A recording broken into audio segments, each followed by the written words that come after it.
Hello and welcome to Best Movies Recap. Today I will explain the German satirical comedy film Look Who's Back. The beginning of the film takes place in Berlin during World War II. Hitler is working with a behavior coach named Keppel. Hitler expresses his displeasure with the people's greeting to Keppel. He complains that, while the Nazi salute is out of style, people should at least raise their hands to their wrists to show respect. Then he tells how he has done everything a human can to destroy the foundations of the enemy who has desecrated their soil. He finds Germans' existence incomprehensible, and his presence here alarming.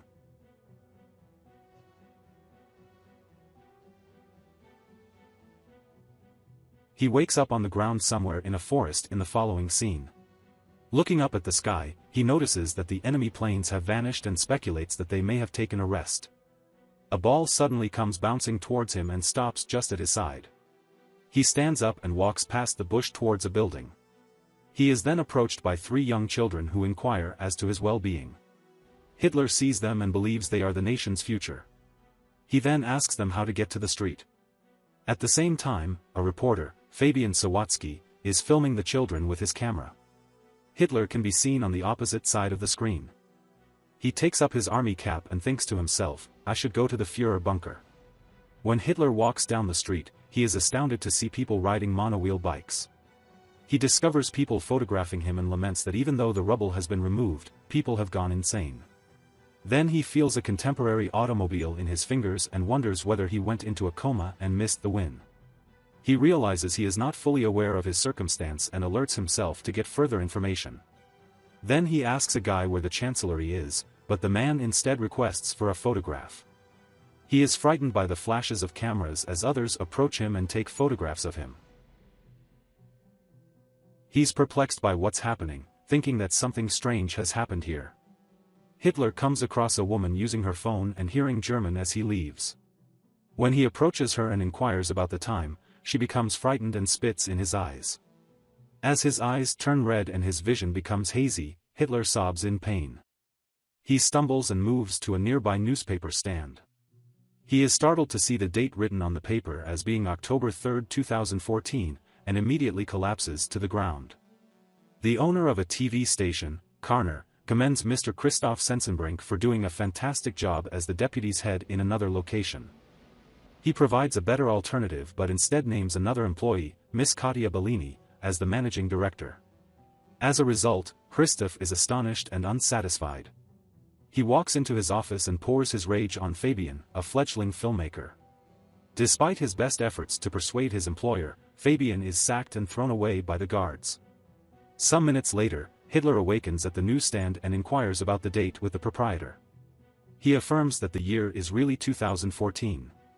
A perplexed Hitler wonders whether the shopkeeper has abducted him and fears that everything is a ruse by the enemy's secret agency. He threatens to kill the shopkeeper if he works with the enemy, but the shopkeeper instead offers him a chocolate bar. After much fight, Hitler unlocks it and sniffs it.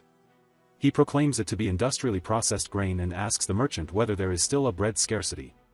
The shopkeeper, mistaking Hitler for an actor, asks whether they are filming a documentary anywhere nearby.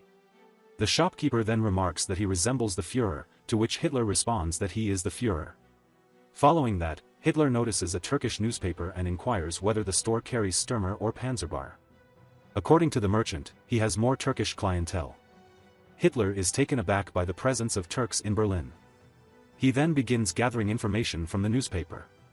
While reading it, he thinks that he did not win the war previously and that Germany was left in the hands of clumsy ladies with the charm of a wet noodle. He also bemoans the existence of Poland and declares the war a terrible failure. Meanwhile, Fabian sobs as he watches his soccer video reporting and laments his firing. His mother comforts him and urges him to pause the movie, recognizing Hitler in the background. Fabian is amused by the finding of a person who resembles Hitler. Back in the shop, the proprietor requests that Hitler set aside the newspaper and stand outside. Hitler resents being forced to work. The shopkeeper advises Hitler clean his filthy clothing. He then goes to a laundromat and requests that his uniform be cleaned. Hitler inquires whether they have another outfit since he cannot leave nude. Next, we see Hitler wearing trousers and a sweater as he walks to the newsstand. Fabian, on the other hand, has tracked him down and is waiting for him in the shop. When he first sees Hitler, he is taken aback by his looks. Fabian approaches Hitler and requests for permission to film him as he marches across contemporary Germany.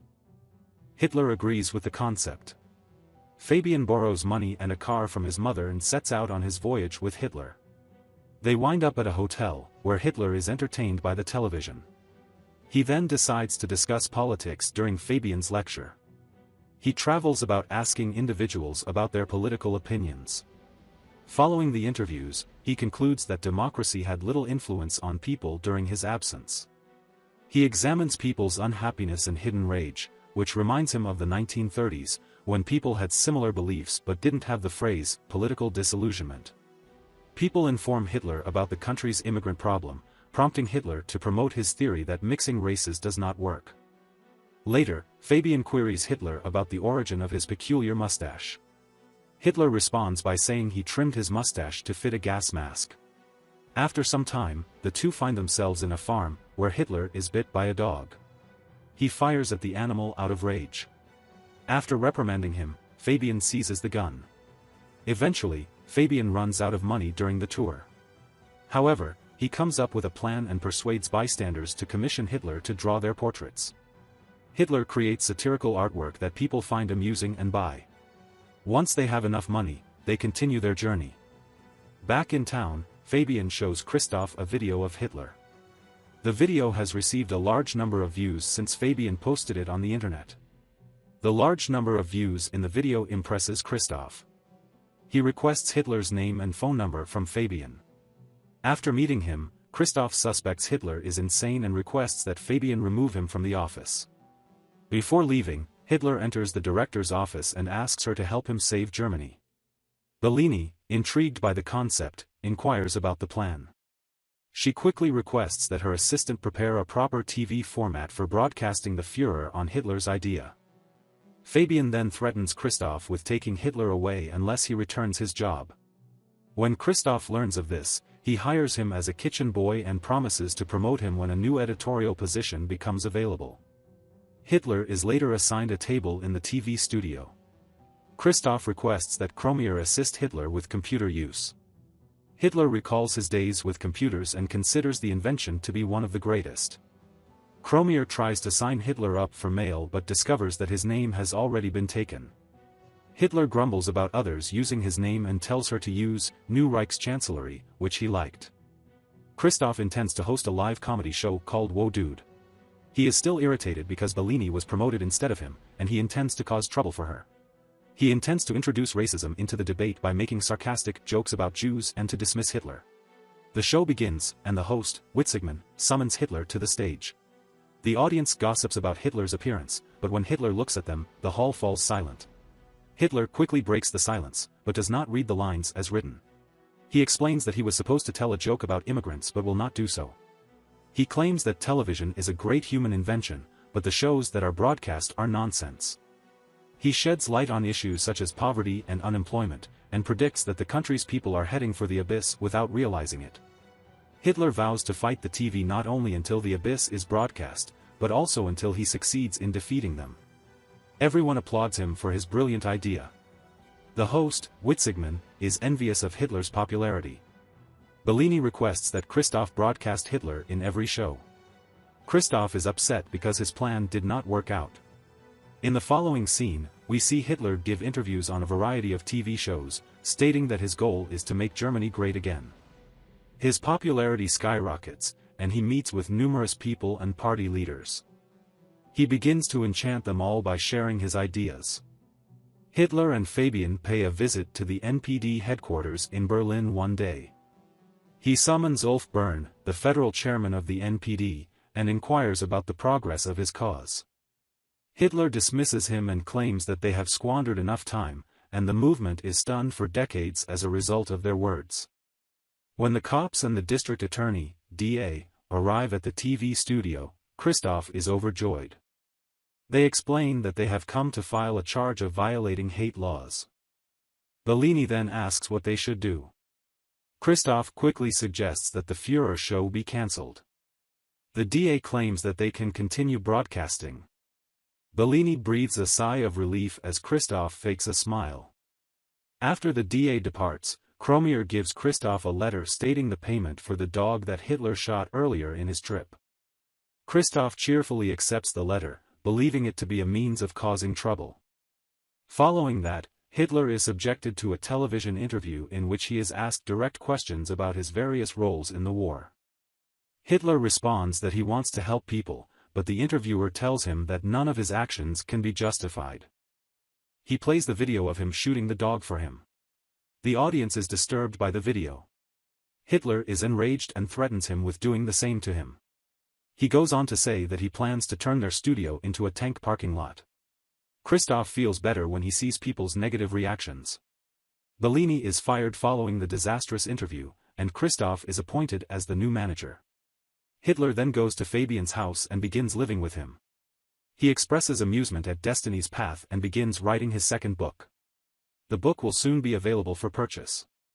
3 months later, everyone gathers at the TV studio for a meeting to discuss the massive loss that the company has suffered. Christoph believes Witzigmann's show will get them back on track, but one of his employees informs him that he has resigned. Christoph becomes agitated and angry at the chosen employees for losing the show. Christoph is intrigued when one of the staff members suggests bringing Hitler back. He looks for Hitler again and offers Fabian $1 million to invest in the film that Fabian and Hitler are making in exchange for allowing them to broadcast the film on their television. Hitler and Fabian arrive at Kromier's house, and Kromier's grandmother recognizes Hitler. She claims that Hitler gassed and killed all of the people. She calls him a criminal and orders him to leave. In the car, Hitler expresses surprise that Kromier is Jewish. He begins to dismiss Jews as less than human. Fabian is dissatisfied with Hitler's actions and words. Back on set, Fabian has Hitler recount his journey to the location. He asks Hitler what happened before the ball hit him in the woods, but Hitler has no recollection of it. Later that night, he emerges from the set, surrounded by thugs. They call him the reason for retaking Germany and slap him across the face. When Hitler opens his eyes, he is in a hospital in front of Bellini. At the same time, Fabian watches the video he recorded about the boys and soccer. He examines it closely and discovers Hitler has risen from where he was lying. Fabian is taken aback by what came before it. He rushes to the location and discovers a board stating the historical location of the Führer bunker. Fabian rushes to the hospital but is unable to locate Hitler. Bellini announces that he is on his way to the set. Fabian reveals that he is the real Adolf Hitler, but Bellini is skeptical.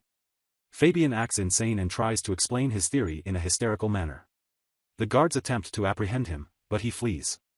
Fabian then arrives on set and points a gun at Hitler. When asked about his identity, Hitler says he never pretended to be anyone else. Fabian claims that Hitler's propaganda is deceiving people, to which Hitler responds that people elected a leader who openly shared his entire idea in 1933. With his gun, Fabian takes Hitler to the top of a building. He seizes Hitler and declares him a monster.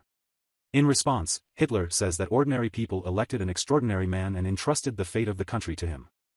People chose him, he says, because they share the same values in their hearts. Fabian, enraged, shoots Hitler, causing him to fall down the building and onto the street. Soon after, Fabian hears Hitler's voice, who says that no German will be able to get rid of him. And Hitler, who had just been thrown down, reappears right behind it. Just then, Bellini orders a cut in the studio, and everyone applauds the shoot. It turned out to be a film shoot, with a random actor playing the role of Fabian. Hitler then asks everyone to remember their comrades who were unable to join them. Kromier is sobbing somewhere else, seeing Fabian through a hole in the mental ward. After the film's success, Hitler and Bellini are in high demand for autographs and interviews. People on the street seem fond of Hitler and greet him with respect as they pass by a car. Subscribe to the channel for more videos like this, turn on notifications, and leave a like to support it. Thank you for your time.